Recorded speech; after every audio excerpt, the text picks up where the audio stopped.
Not since the end of World War II, at the height of the baby boom, have there been so many kids in our midst.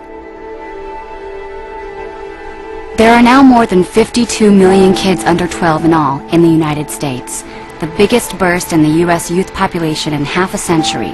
And for American business, these kids have come to represent the ultimate prize. An unprecedented, powerful, and elusive new demographic to be cut up and captured at all costs. There's no doubt that marketers have their sights on kids because of their increasing buying power, the amount of money they now spend on everything from clothes to music to electronics, totaling some $40 billion every year. But perhaps a bigger reason for marketers' interest in kids may be the amount of adult spending that American kids under 12 now directly influence, an astronomical $700 billion a year, roughly the equivalent of the combined economies of the world's 115 poorest countries. One economic impact of children is the money that they themselves spend. The money that they get from their parents or grandparents, the money that they get as allowance when they get older, the money that they earn themselves. That is an increasingly significant amount of money. But that's not where the real money is. Marketers and advertisers have realized that the real money related to the children's market is in their purchasing influence. Any questions? Jared, does he do any tricks? Does that work for you? Because of their purchasing power and because of their purchasing influence, marketers and advertisers have become much more deliberate in their strategies and attempts to how to influence those dollars. Sienna, because kids come first. It's the children who often determine what kind of car gets bought, what kind of computer gets bought, what kind of cell phone program, and even where they take family holidays. What's your favorite part of the Nick Hotel? The awesome pools, having my own room, the arcade rocks. I like the shops. I like eating with SpongeBob. We came on vacation and the kids don't ever want to leave. Most parents and other people just don't realize how corporate marketers intentionally try to, well, in essence, make parents absolutely miserable.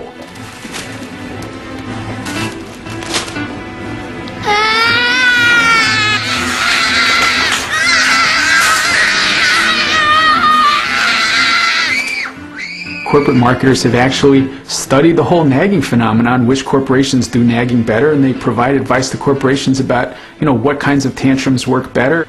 Children sometimes say, can I, as much as 9 times.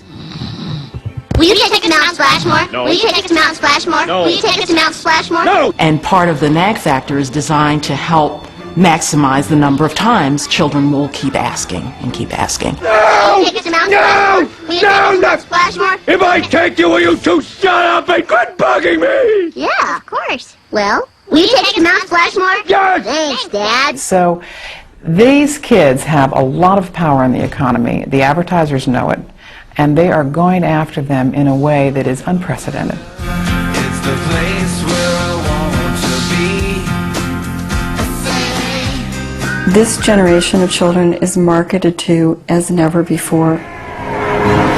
Kids are being marketed to through brand licensing, through product placement, marketing in schools, through stealth marketing, through viral marketing. There's DVDs, there's video games, there's the internet, there are iPods, there are cell phones. There are so many more ways of reaching children so that there's a brand in front of a child's face every moment of every day. What we have is the rise of 360-degree immersive marketing, where they try and get around the child at every aspect, at every avenue. Some 4 great games. Kids are inundated with this. They are buried in this. Buried in this media blitz. Kids are now multitasking with media. Hello? Hey girl, what's up? No way. Plug in your iPod or MP3 player. Yeah, new music. They are using more than one medium at the same time. So they're surfing the web, and the television's going with MTV, and they've got the iPod with one earbud in, and they are more vulnerable and are bombarded with over 3,000 commercial messages every day. Marketers know these are little sponges. They're so wide open. They want to get that brand loyalty for life, because that's big bucks. It's about people wanting to convince our children that life is about buying, life is about getting. Can I help you? Yeah, I'm here to see this.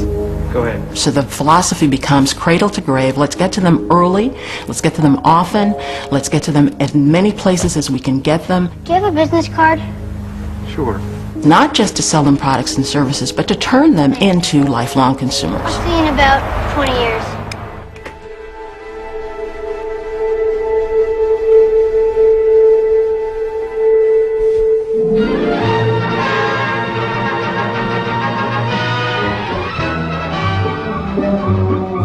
Though grown-ups represent the greater part of any community's purchasing power, children very definitely are an influence in the purchasing of everyday commodities. Children have participated for a very long time in the consumer marketplace, but in the past, children's consumer culture was a cheap little culture. Every afternoon, the kids make a beeline for the Seminole 5 and 10, a terribly misnamed candy store.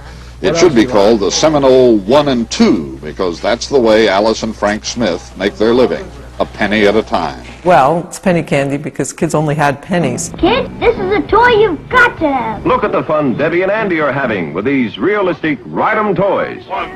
Although it's true there was advertising to children back in the 1950s, the 1960s, even in the 70s, the amount of it was very confined in comparison to today.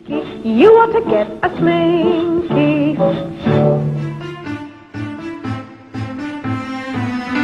Advertising to kids may have been confined during the 70s, but it was during this period that it would come into its own as an industry, triggering a counter-movement to end youth marketing altogether, and setting in motion a series of policy decisions that would ultimately determine the industry's future. A seminal event was in the late 70s when the Federal Trade Commission advocated a ban on advertising to children 8 and under. The Federal Trade Commission staff believes that children are deceived by television advertising, particularly commercials for cereal with sugar in it, and it wants to stop all advertising aimed at young children. This ban was based in part on concern about sugar cereals and cavities, and also based on research that indicated that children 8 and under did not understand the persuasive intent of advertising. Are you saying that every message directed to the older child, the child between 8 and 12, is inherently deceptive? That's right. I think the child cannot bring enough information to bear not to be deceived and to have an unfair trade practice. So what ended up happening was the industries that were going to be affected, the toy industries, the sugar cereal companies, went to Congress. And that in an American democratic capitalistic society, we all must learn, top to bottom, to care for ourselves. And what the last thing we need in the next 20 years is a national nanny. And Congress ended up taking away a lot of the FTC's authority to regulate marketing to children. Far from addressing consumer advocates' concerns about the impact of advertising on kids, in 1980, Congress passed the FTC Improvement Act.